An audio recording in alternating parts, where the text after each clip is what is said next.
اگلا غلط عقیدہ آیت نمبر 116 میں وَقَالُوا اتَّخَذَ اللَّهُ وَلَدًا، اور وہ کہتے ہیں کہ اللہ نے کسی کو ولد بنا لیا ہے۔ توجہ کیجئے، ولد عربی زبان میں بیٹا بیٹی دونوں کے لیے استعمال ہوتا ہے، جس کو جنا جاتا ہے۔ مثلا ماں جنتی ہے تو بیٹا ہو یا بیٹی اس کو ولد کہا جاتا ہے۔ یہ لوگ کہتے ہیں کہ اللہ نے کسی کو ولد بنا لی، عام طور پہ ترجمہ پھر کیا جاتا ہے بیٹا بنا لیا، لیکن اس سے صرف بیٹا مراد نہیں ہے، بیٹا بیٹی دونوں شامل ہیں۔ 3 بڑی قومیں تھیں عرب میں اس وقت جن کا قرآن میں زیادہ ذکر آیا، ایک یہود، ایک نصارہ یعنی مسیحی، اور تیسرے خود مشرکین عرب۔ ان تینوں نے اللہ کے ذمے اولاد لگائی ہوئی تھی جو قرآن نے بتایا۔ یہودی کہتے تھے عزیر اللہ کے بیٹے، اللہ کی اولاد ہے۔ مسیحی کہتے تھے قرآن کے بیان کے مطابق کہ حضرت مسیح اللہ کے بیٹے، اور یہ بھی قرآن نے بتایا ہوا کہ اللہ کے بیٹے ہیں، کبھی کبھی کہا ہوا کہ اللہ ہی ہے۔ اور تیسرے مشرکین عرب، انہوں نے ان سے بھی بڑا ظلم کیا ہوا تھا، اور وہ کیا کہتے تھے اللہ کی بیٹیاں ہیں۔ اور اللہ نے قرآن میں کہا ہوا کہ تم ایسے ظالم ہو کہ تمہیں بیٹیوں سے نفرت ہے۔ اگر ایک تو تم نے بہتان لگایا اللہ کی تو اولاد کوئی نہیں ہے، لیکن تم نے اللہ کے لیے اس چیز کا انتخاب کیا ہے جو تمہیں خود بری لگتی ہے۔ ایسے تمہارا اللہ کے بارے میں تمہارا نظریہ ہے کہ تمہیں جو چیز تمہارے گھر میں پیدا ہو جائے تمہارے چہرے سیاہ پڑ جاتے ہیں شرمندگی کی وجہ سے کہ ہماری بیٹی کیوں ہو گئی، اور تم کہتے ہو یہ فرشتے اللہ کی بیٹیاں ہیں۔ اور اللہ نے قرآن میں کہا ہوا مختلف جگہوں پر یہ فرشتوں کے بیٹیاں ہونے والا ذکر ہے۔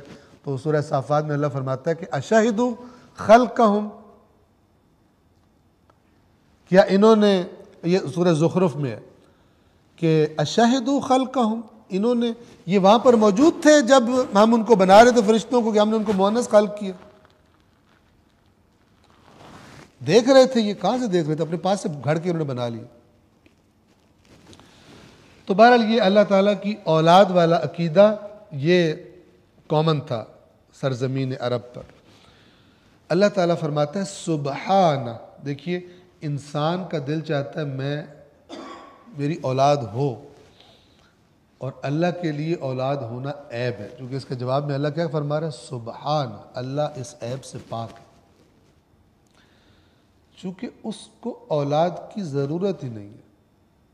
اولاد کی نسل کے باقی رہنے کی، نسل کے بڑھنے کی ضرورت اس کو ہوتی ہے جس نے فنا ہونا ہو، جس نے باقی نہ رہنا ہو، جو محدود ہو، جس نے بڑی عمر میں کمزور ہو جانا ہو تاکہ یہ جوان ہو کہ اس کو پھر سنبھال لے، وغیرہ وغیرہ، جو بھی آپ اولاد کے فوائد فرض کر سکتے ہیں۔ یا اس کا اور کچھ بھی نہ، اس کا دل کرتا میرا بچہ ہو، میں اسے پیار کروں، اس کے دل میں خواہش ہو، ایسا کچھ بھی کمی اللہ کو فیل نہیں ہوتی کہ جس کی وجہ سے اس کو اولاد چاہیے۔ سبحان، وہ پاک ہے، یعنی عیب ہے اس کے لیے اولاد، چونکہ نقص ہے اصل میں جس کو آ کے اولاد پورا کرتی، اللہ میں کوئی نقص نہیں۔ سبحانہ،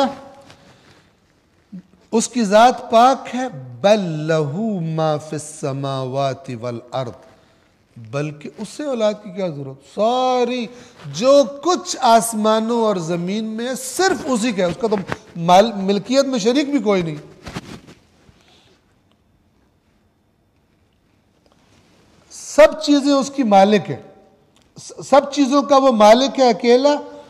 کل لہو قانتون، ہر ایک، تمام چیزیں، کل یعنی سب چیزیں، لہو اس کے سامنے، اس کے لیے، قانتون یعنی تابع فرمان، جھکے ہوئے۔ اس کو بیٹے کی اولاد کی کوئی ضرورت نہیں ہے کہ اس کو کوئی ہیلپ کرنے کے لیے چاہیے، کوئی کمی دور کرنے کے لیے بیٹا چاہیے، اولاد چاہیے، کہیں اللہ تعالیٰ پہ مشکل وقت آ جائے تو اولاد جناب کام آتی ہے، ٹھیک ہے نا۔ لوگ کہتے ہیں نا وہ پہلے بڑی مشکلات تھی، یار اب اللہ کیتا ہے بس بچے جوان ہو گئے ہوں پرواہ کوئی انسان. اللہ ایسا ہے؟ اللہ ایسا نہیں. ہر چیز کا وہ اکیلا مالک ہے، ہر چیز کے نام تسلیم ہے، اس کے اندر کوئی کمی ہے نہیں جس کو پوری کرنے کے لیے اس کو کوئی بیٹا یا بیٹی چاہیے. 117 بدیع السماوات والارض. یہ لفظ بدیع بے دال یہ عین، ایک لفظ جس سے آپ کے ذہن زیادہ مانوس ہیں وہ بھی اسی سے نکلا ہے، بدعت. بدعت کسے کہتے ہیں؟ بدعت دین میں کسی نئی چیز جو پہلے نہیں تھی اس کو ایڈ کر دینا دین کے طور پر، نہیں سمجھنا کہ یہ دین ہے جبکہ کوئی شریعت سے دلیل نہ ہو اس کے بارے میں، اسے کہتے ہیں بدعت.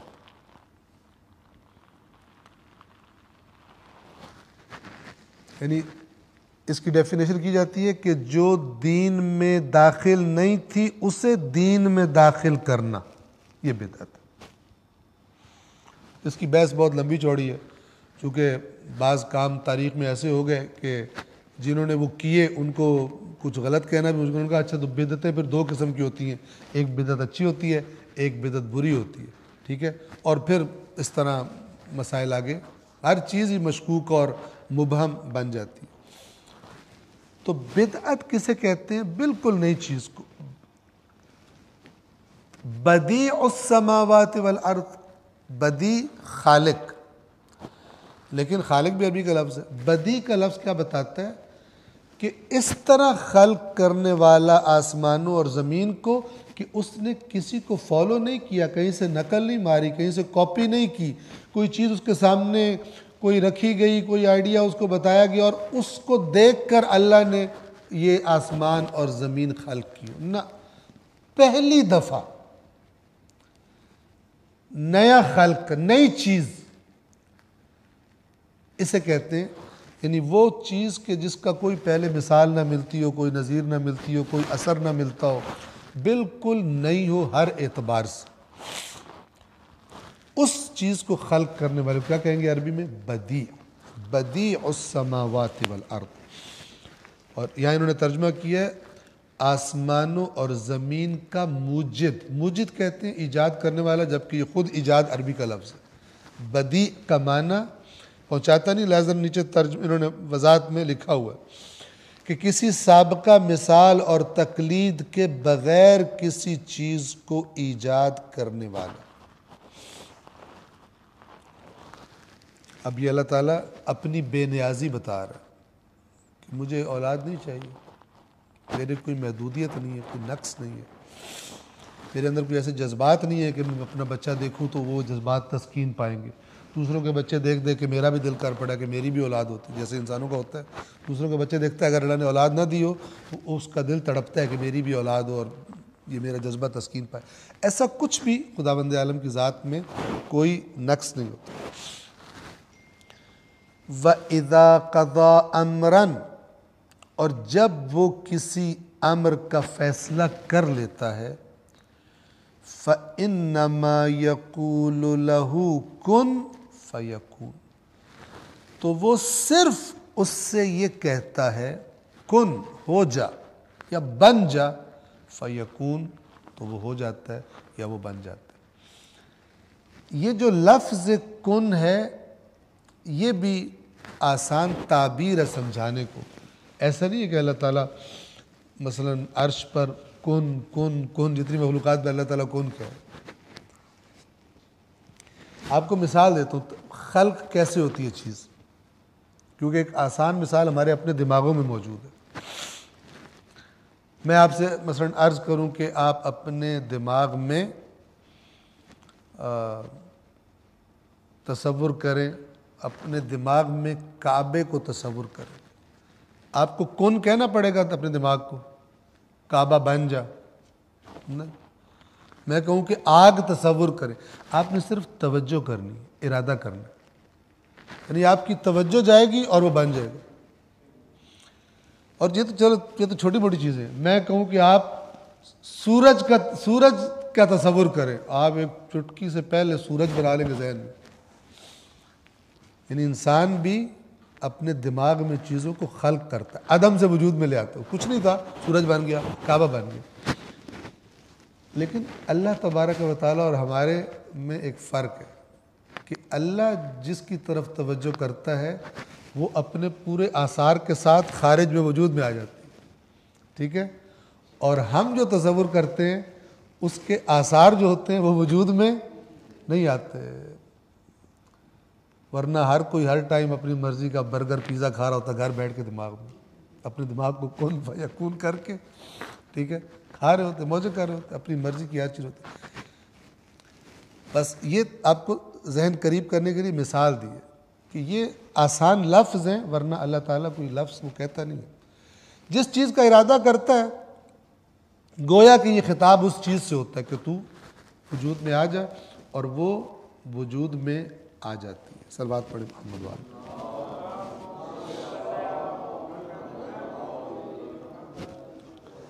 اس کو ہم تمام کر لیں اس صفحے کو. اب ان لوگوں کا ذکر ہو رہا ہے کہ جو رسول پاک سے کہتے تھے کہ اللہ نے آپ کے اندر کون سی چیز دیکھی ہے کہ آپ سے اللہ کلام کرتا ہے اور آپ پر فرشتہ آتا ہے اور آپ پر وحی آتی ہے. ہم آپ سے بہتر ہیں. اس مکے میں اتنے بڑے بڑے سردار اور مالدار رہتے ہیں، طائف میں اتنے مالدار اور سردار رہتے ہیں. اگر اللہ نے ہدایت کرنی ہوتی نا تو کسی بڑے مالدار پہ قرآن نازل کرتا جس کی بات سنی جاتی. آپ کی تو سنتا ہی کوئی نہیں، آپ کی حیثیت کوئی نہیں، نہ آپ کی مالی حیثیت ہے، نہ آپ کے پاس جائیداد ہے، نہ کچھ ہے، بس جھوٹ بولتے تم اللہ کے نبی نہیں. یہ قرآن مجید نے مثلا دیکھیے، میں پہلے دوسری آیت پڑھ دوں. سورہ زخرف کی آیت نمبر 43 ہے. وَقَالُوا لَوْلَا نُزِّلَ هَذَا الْقُرْآنُ عَلَى رَجُلٍ مِّنَ الْقَرْيَتَيْنِ عَظِيمٍ. اور یہ کہتے ہیں کہ یہ قرآن ان دو شہروں کے کسی بڑے آدمی پر نازل کیوں نہیں ہوا. یعنی رسول اللہ کو بڑا آدمی نہیں سمجھتے تھے. کیوں بھلا؟ ان کا بڑا، حالانکہ صادق اور امین کہا کرتے تھے، لیکن اصل میں بڑائی کا معیار کیا تھا؟ پیسہ اور جائیداد اور مال ان کی نظروں میں.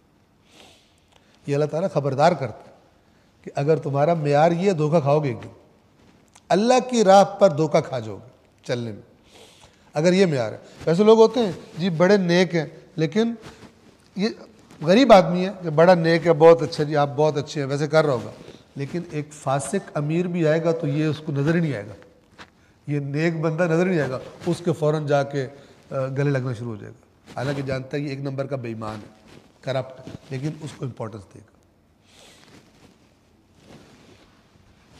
بہرحال قرآن مجید جو اللہ تعالیٰ کے کرائٹیریاز ہیں چیزوں کو سلیکٹ کرنے کے اور ریجیکٹ کرنے کے، اور اپنے رویہ ہم نے کیا اپنانا چیزوں کے ساتھ، اللہ نے معیار بیان کر دی. اور یہ معیار شیعہ، سنی، بریلوی، دیوبندی سب کے لیے ایک جیسے. جو کہتا ہے نہیں میں الگ ہوں وہ پکا یہودی ہے، چاہے اپنے آپ کو شیعہ کہتا ہو، فکر کے اعتبار سے یہودی ہے. قرآن نے یہ فکر، اپنے آپ کو الگ کوئی چیز سمجھنا دوسروں سے، اس کو اللہ نے کہا یہ یہودی یہ سمجھتے. اور اللہ نے پھر کہا پھر اگر تم اتنے اللہ کو پیارے تھے کیوں تم پہ لعنت کی، کیوں تمہیں سور بنایا، کیوں تمہارے میں سے بندر بنائے، کیوں تم پر اللہ نے یہ ساری پھٹکاریں بھیجی. اگر تم اتنے اللہ کے فیور، اے رسول ان سے سوال کیجئے، تم جو اتنے اللہ کو پیارے ہو یہ سارے عذاب تم پہ کیوں آئے. تو جس نے دنیا میں تمہارا یہ اشر کیا ہے ذرا صبر کرو، دیکھنا آخرت میں تمہارا کیا اشر کرتا ہے. اس کی کسی کے ساتھ کوئی رشتہ داری نہیں. آیت نمبر 118 وَقَالَ الَّذِينَ لَا يَعْلَمُونَ. اور ان لوگوں نے کہ جن کو علم ہی کوئی نہیں، یعنی جاہل، یہ جن کو لا یعلمون کہا جا رہا ہے، یہ کس کے مقابلے میں ہے؟ اہل کتاب کے مقابلے میں. چونکہ ان کو کہا جاتا تھا امیین. امی یعنی بے کتاب، ان پڑھ. اور وہ لوگ کہ جن کو کوئی علم نہیں ہے کہتے ہیں لولا یکلمنا اللہ، اللہ ہم سے کلام کیوں نہیں کرتا. تمہارے اندر کیا چیز دیکھی ہو؟ لولا یکلمنا اللہ، اللہ ہم سے کلام کیوں نہیں کرتا. او تأتینا آیۃ، ہمارے اوپر کوئی آیت نازل کیوں نہیں ہوتی. تمہارے پاس کیا ہے؟ کذالک قال الذین من قبلہم مثل قولہم. اللہ تعالیٰ فرماتا ہے کہ اے رسول اسی طرح کہا تھا ان لوگوں نے جو ان سے پہلے گزرے ہیں انہی کی طرح کی بات کی تھی انہوں نے. یعنی یہ زمانے بدلتے رہتے ہیں، مزاج وہی ریپیٹ ہوتے ہیں، بے ایمانوں کے بھی اور ایمانداروں کے بھی، کفار کے بھی، منافقین کے بھی اور مومنین کے بھی مزاج وہی ہیں. وہ سارے زمانے شکلیں بدلتی رہتی ہیں، زمانے بدلتے رہتے ہیں، بدن بدلتے رہتے ہیں، اندر چیزیں اسی طرح کی آپ کو ملیں گی سارے جو قرآن نے بیان کر دی. اس سے باہر کوئی چیز نہیں ملے گی. ان سے پہلے لوگ بھی اسی طرح کی بات کر چکے ہیں. تشابہت قلوبہم، ان کے دل ایک دوسرے سے ملتے جلتے. دل ملتے جلتے ہیں کیا مطلب؟ یعنی فکر ملتی جلتی ہے، مزاج ان کا ملتا جلتا ہے. قد بینا الآیات لقوم یوقنون، بے شک ہم نے اہل یقین کے لیے کھول کر اپنی آیات بیان کر دی تاکہ تم ان مزاجوں سے بچاؤ اپنے آپ کو جو اس قسم کے حرکتیں کرتے. اور لاسٹ آیت آج کے درس کے لیے 119 سورۃ البقرہ کی، انا ارسلناک بالحق بشیرا ونذیرا. یہ لوگ کہہ رہے ہیں کہ ہم سے اللہ کلام نہیں کرتا، آپ تم سے تمہارے اندر کیا چیز تھی، تمہیں کیوں نبوت مل گئی ہے، تمہیں کیسے مل گئی؟ تو بے شک ہم نے اے رسول آپ کو حق کے ساتھ خوشخبری دینے والا اور خبردار کرنے والا بنا کر بھیجا ہے.